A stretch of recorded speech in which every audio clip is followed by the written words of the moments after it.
Hi everybody, it's Nick. I've been trying to do this vlog. I don't even know if I'm going to pull it off now, actually, because it's really windy. But anyway, I'll give it a go. So I want to talk about menopause in the workplace. So the last few weeks I've been back at work full time, which is quite a big, it's a big difference in my life, because normally I work freelance for myself, which means I do have quite a lot of autonomy about when I do and don't work, which means I can work around my menopause symptoms.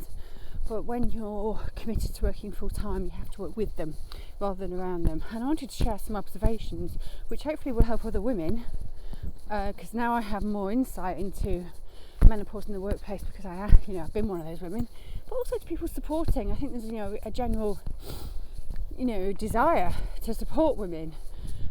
It's working out how best to do it. So in the few short weeks I was back at work full time, these were the things I really noticed. Brain fog, top of the bloody list. Oh my god, brain fog. So just being in complex meetings with lots of facts, lots of complex information to dissect, working out how to translate that into whatever the output needed to be, was definitely a bigger challenge than it might have been previously. But I think there are some tricks. I'm just going to turn this around and stop a minute in the hope that the wind isn't too bad. There were definitely some tricks that I learned to cope with that. One is writing everything down. And it sounds really silly, but honestly, not writing line after line. So I'd actually leave a physical space on the piece of paper between points. There's something neurological there about being able to read it, speed read it, and capture it more efficiently. The second thing was also not sleeping overnight. So if I'd been in a meeting or there was a particular complex thing I needed to work out or get my head around, doing it before I went to sleep that night, because if I left it till the next morning I would really struggle to grasp some of the detail. Third thing was definitely not being afraid to go back and clarify, ask the questions, no matter how silly they might sound, and just being honest with people about, I'm not sure I've got this right, I'm not sure I understood, I just want to confirm this. And I generally found people incredibly supportive. I'm very happy to do that. Brain fog was a big thing, and that actually led into the next thing around anxiety, coping capacity, ability, appetite for stress. Do any of us have an appetite for stress? I guess some of us, you do need a certain amount of stress, don't you, but not too much. It's where the balance tips. And so I would say that my threshold in terms of the level of anxiety and stress has lowered. Now that's, to be fair, is probably a combination of being out the workplace and having had a career break, but also definitely impacted by the menopause, because I know even on a personal level there are things that stress me and I get very wound up and neurotic about that normally I would have just taken in my stride, and that was an early sign when I started my menopause. And a big thing that I found that helped with that was two things. One is headspace. So one of the things about remote working was, you can just go from one Zoom call to the next and just not have any headspace in between. So, I very, very quickly clicked onto the fact that I needed headspace. I needed, chunks of time where I could just focus on the thing at hand without having interruptions. So I would make sure my notifications were turned off on my phone, and that it was on silent, so I could just focus on the thing that needed to get done.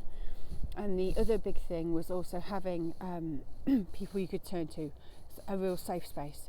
So there were some days, and I'm not sure this is just to do with the menopause. I think that this is to do with lots of stuff. We're all living in very turbulent, unstable times. It is a very stressful time for everybody.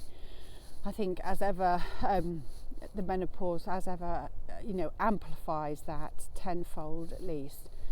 But making sure you have people you can turn to and you can just have a safe conversation to, and doing it when you need to.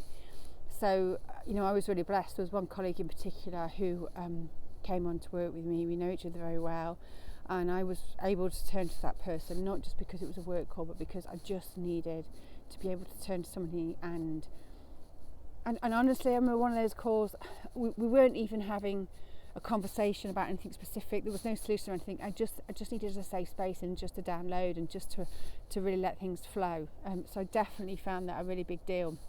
And I think that's probably a big deal whether you're having a menopause or not, quite frankly.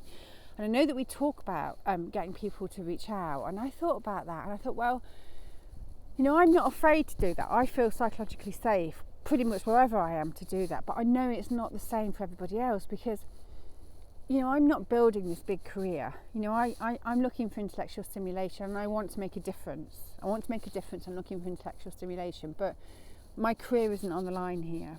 I'm 50 years old next year. I've been doing what I've been doing for over 20 years, I don't know, 25 years or something.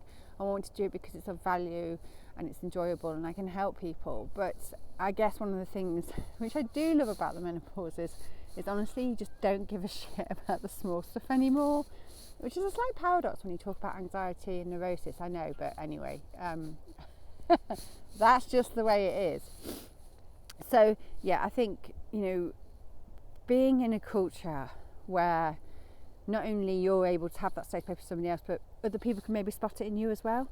And I definitely found that just also making time to reach out to other people and say, you okay? Even if it be at the start or the end of the call, just making that time to say, how are you? How was your weekend? Whatever it was, rather than everything's been so transactional and work related. The other big thing that I noticed was energy levels. So, we've all got our different peaks and troughs, haven't we? But particularly in the menopause cycle. And it was the big thing that knocked me off my feet. I mean, I think at the early start of my menopause, I was pretty much in bed for 3 weeks, which is what led me to seek help. And they actually thought I was suffering from chronic fatigue syndrome at first. And I've spoken with other women who thought they got early onset dementia. I mean, there's all kinds of misconceptions around there about what it could be. So what I found was, I've always been a lark. So it was definitely about playing to your strengths and really understanding your body clock. And I definitely found it challenging. The whole full-time thing I found very challenging in terms of managing my energy cycles, because what it meant was I would get through it, but I would get to the weekend and I would just pretty much be so exhausted. The weekend, wasn't about free time and stuff, because I was just so tired. And I think there was just a recognition, and I was very honest. It's a very honest recognition that I don't think I do have the energy levels to do full-time anymore. I think I probably need more of a balance with the 4-day week, so that have a day a week just to get on top of myself, so it doesn't feel like I'm losing the weekend. But I also think it's about playing to your own cycle, so I know that I'm better in the morning.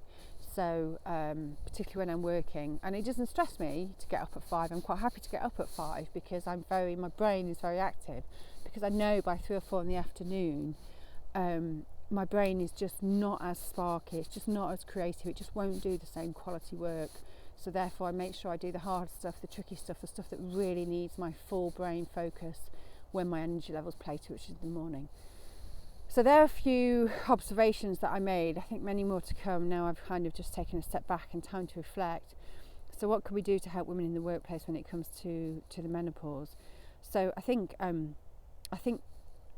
think it's just about the menopause, actually. I think everybody needs a safe space. Everybody needs to see each other as human beings. Everybody needs to look behind the facade and really try and understand how people are feeling, particularly in a remote working environment. I think with the brain fog, it's just so important to create some headspace, just some clear headspace where you're not being bombarded and interrupted. And I do think it's really important to play to your energy cycles. And what the most important thing is? Just being honest with people. Just being honest with people and reaching out for help when you need it. Because I think, I am constantly surprised by how people surprise me by how kind and supportive they could be if you reach out and ask for it. So I really hope that's of help to somebody, and I hope you're staying safe and well. Do take care. Lots of love. Bye.